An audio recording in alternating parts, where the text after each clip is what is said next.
Why is it that 40% of all newly created companies last less than 10 years? Why world leaders like Mustafa Ecevit, 4 times Prime Minister of Turkey, Warren Hastings, the first Governor General of India, and scientists like Albert Einstein, J. Robert Oppenheimer, an American physicist, are successful? The answer lies in the Bhagavad Gita, a way of life.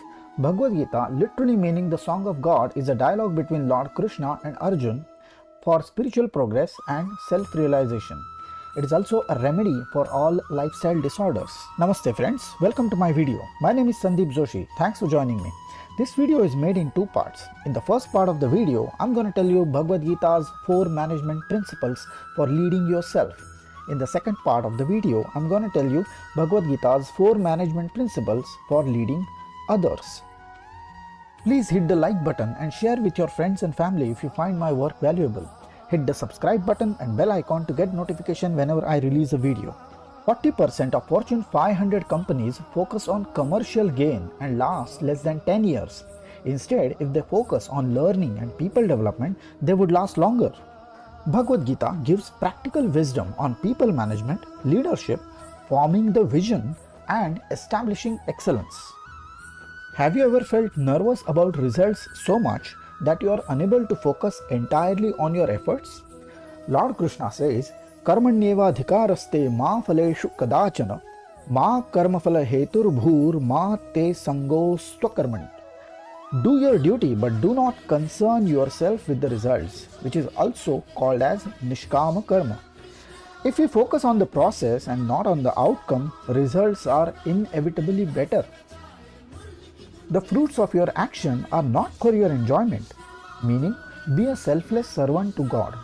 This concept is similar to the servant leader concept in Scrum. Even while working, give up the pride of doership. We must give the ego of doing, remembering that God is the only source of all the power by which we perform all our actions. Always remind yourself the higher purpose, which is also called as dharma, behind every action, which is karma.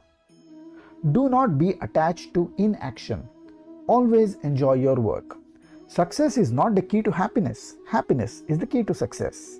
If you are not happy doing what you are doing, you will not be able to succeed in it. With this attitude of work commitment, it is crucial to focus on nishkama karma.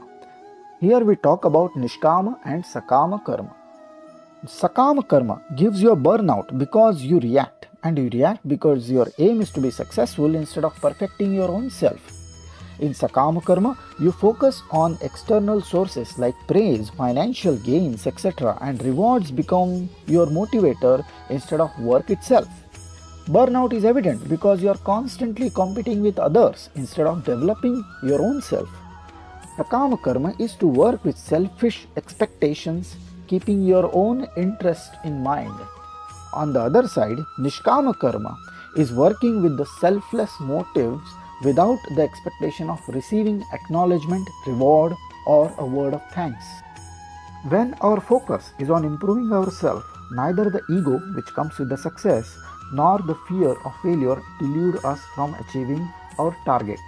To be able to practice nishkama karma, it is crucial to be intelligent emotionally.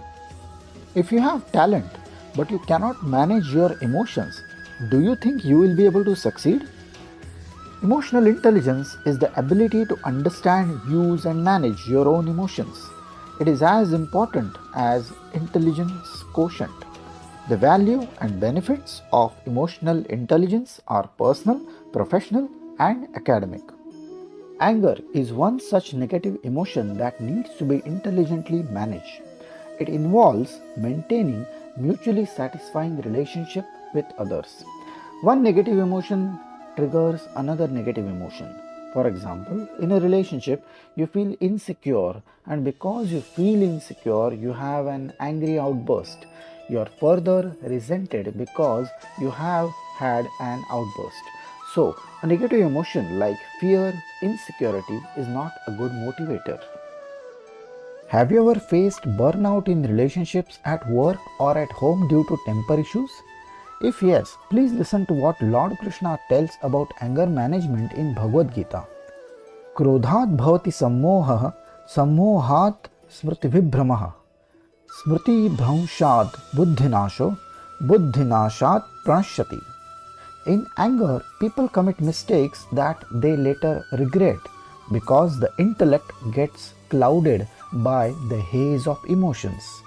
These hazy emotions affect the memory and destroy the intelligence of the person, thus ruining them.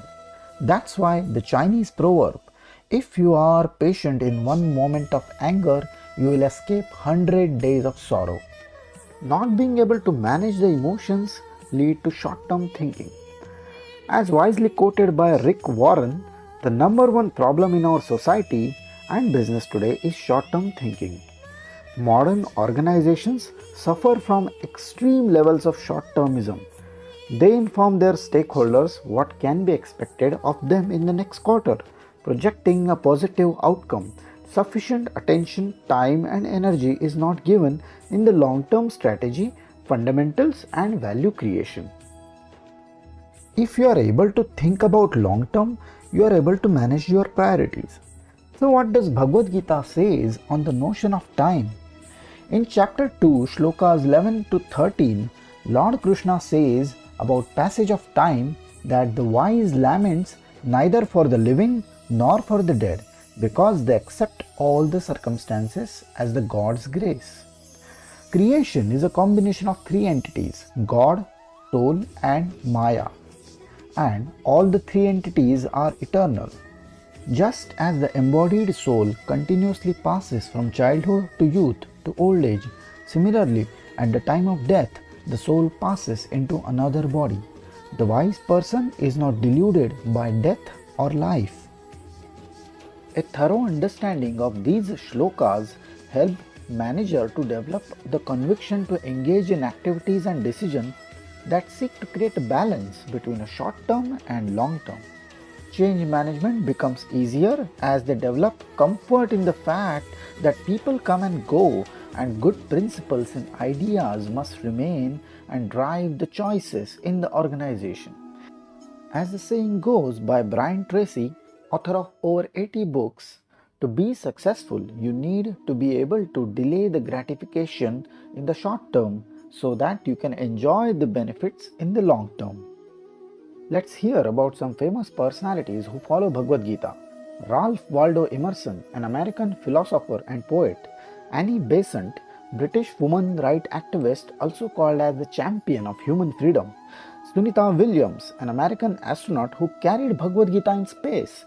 And Hermann Hesse, a German-born Swiss novelist who quoted Bhagavad Gita as perhaps the most beautiful work of literature of the world and revelation of life's wisdom. Thank you so much for giving me your valuable time and joining me. As wisely quoted by Father James Keller, a candle loses nothing by lighting another candle. If you are finding these words of wisdom valuable, think about how many of your friends, colleagues, and family members can benefit from this. Send them in your WhatsApp group with your notes. As Dalai Lama said, share knowledge to be immortal. Like this video to encourage me. Comment in the comment box to let me know which idea did you find most useful. I would love to hear from you. I'll see you soon in the next video where we will discuss about Bhagavad Gita's 4 management principles for leading others.